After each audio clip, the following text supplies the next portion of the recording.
एकात्म मानववाद का सिद्धांत देने वाले पंडित दीनदयाल उपाध्याय की 25 सितंबर को 109वीं जयंती है। इस मौके पर प्रधानमंत्री नरेंद्र मोदी ने उनको नमन करते हुए कहा कि भारत माता के महान सपूत और एकात्म मानववाद के प्रणेता पंडित दीनदयाल उपाध्याय जी को उनकी जयंती पर कोटिशः नमन।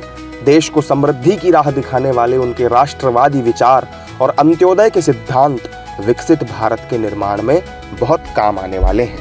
पंडित दीनदयाल उपाध्याय की जन्म जयंती पर बीजेपी के तमाम नेताओं ने दीनदयाल उपाध्याय पार्क में आयोजित कार्यक्रम में उन्हें पुष्पांजलि अर्पित की। इस मौके पर केंद्रीय मंत्री धर्मेंद्र प्रधान, दिल्ली बीजेपी के अध्यक्ष वीरेंद्र सचदेवा और सांसद मनोज तिवारी समेत कई दिग्गज नेता मौजूद रहे।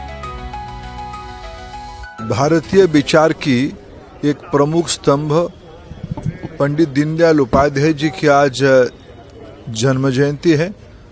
109 साल पहले पंडित जी का आज ही दिन जन्म हुआ था। पंडित जी हम सब की प्रेरणा के स्रोत रहे। आज़ादी के उपरांत भारत की व्यवस्था कैसे हो उसके ऊपर अनेक विमर्श हुए हैं। मैं अगर सबसे कारगर और सबसे भारतीय मूल्यों के आधार पर कोई विचार समाज के सामने आज है तो एकात्म मानव दर्शन, जिसकी व्याख्या पंडित दीनदयाल उपाध्याय जी ने किया है। देखिए, आज महामानव पंडित दीनदयाल उपाध्याय जी की जयंती है और पूरा देश आज उन्हें नमन कर रहा है। हम सब अपना बॉक्स लेकर जाएं, आपका समय अधिक नहीं लगेगा। अगर आप उनकी दो पंक्तियों को ध्यान से समझ लें तो हम उनके पूरे जीवन चरित्र को समझ सकते हैं। उन्होंने कहा कि समाज का विकास होगा तभी व्यक्तियों का विकास होगा। कुछ व्यक्तियों के विकास होने से समाज का विकास नहीं होता। तो जो बात उन्होंने एकात्म मानववाद का दर्शन दिया वही भारतीय अर्थव्यवस्था का या भारतीय प्रगति का मूल मंत्र है।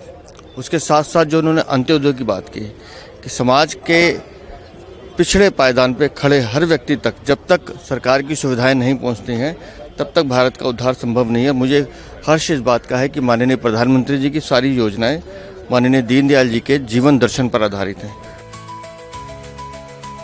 पंडित दीनदयाल उपाध्याय का जन्म 25 सितंबर 1916 को मथुरा के नगला चंद्रभान गांव में हुआ था।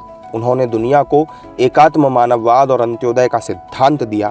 सरकार हर साल उनके जन्मदिन को अंत्योदय दिवस के रूप में मनाती है।